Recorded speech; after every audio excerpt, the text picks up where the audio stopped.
ಕುಂದಾನಗರಿ ಬೆಳಗಾವಿಯಲ್ಲಿ ಎಟಿಎಂಗೆ ಕನ್ನ ಹಾಕಿ ಎಸ್ಬಿಐ ಬ್ಯಾಂಕಿಗೆ ಸೇರಿದ್ದ ಎಟಿಎಂ ಕಳ್ಳತನ ಮಾಡಿದ್ದಾರೆ. ಕುಂದಾನಗರಿ ಬೆಳಗಾವಿಯಲ್ಲಿ ಎಟಿಎಂ ಕನ್ನ ಹಾಕಿದ್ದಾರೆ ಕದೀಮರು.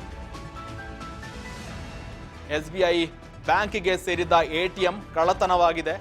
ಆ ಬ್ಯಾಂಕ್ನಲ್ಲಿದ್ದ ಹಣವನ್ನ ಬೆಳಗಾವಿ ತಾಲೂಕಿನ ಸಾಂಬ್ರಾ ಬಳಿಯ ಎಸ್ಬಿಐ ಎಟಿಎಂ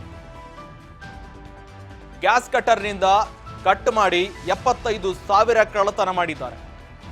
ತಡರಾತ್ರಿ 3 ಗಂಟೆಯ ಸಮಯದಲ್ಲಿ ಈ ಘಟನೆ ನಡೆದಿದೆ. ಲೈಟ್ ಆಫ್ ಮಾಡಿ ಎಟಿಎಂ ಕಳ್ಳತನ ಮಾಡಿರುವ ಕದೀಮರು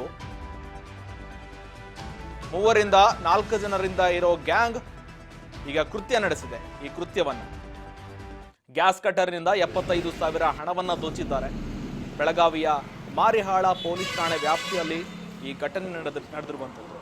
ಈ ಘಟನೆ ಬಗ್ಗೆ ಮಾಹಿತಿ ನೀಡಿದ ಬೆಳಗಾವಿ ಪೊಲೀಸ್ ಆಯುಕ್ತರು ಕೂಡ ಈ ಬಗ್ಗೆ ಮಾಹಿತಿ ಕೊಟ್ಟಿದ್ದಾರೆ.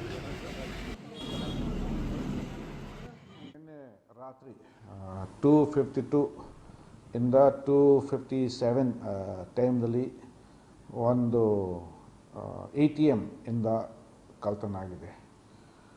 ಈಗ ಮಾರಿಹಾಳ್ ಪೊಲೀಸ್ ಸ್ಟೇಷನ್ದಲ್ಲಿ ಒಂದು ಕಳ್ಳತನ ಕೇಸ್ ರಿಜಿಸ್ಟ್ರೇಷನ್ ಮಾಡಿಸ್ತಾ ಇದ್ದೀನಿ. ಈಗ ನಾನು ಸ್ಪಾಟ್ ವಿಸಿಟ್ ಹೋದಾಗ ಈ CCTV ಫುಟೇಜ್ ಏನೇನಿದೆ ಅದರಲ್ಲಿ ನಾನು ಚೆಕ್ ಮಾಡಿದ್ದೀನಿ.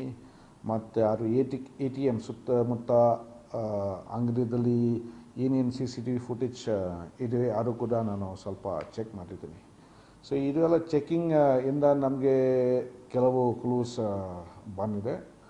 ಅವರು ಅಕ್ಯೂಸ್ಗಳು ಅವರು ಕಳ್ಳತನ ಮಾಡುವಾಗ ಅವರು ಎಲ್ಲ ಬ್ಲ್ಯಾಂಕೆಟ್ ಹಾಕ್ಕೊಂಡು ಮಾಸ್ಕ್ ಹಾಕ್ಕೊಂಡು ಅವರು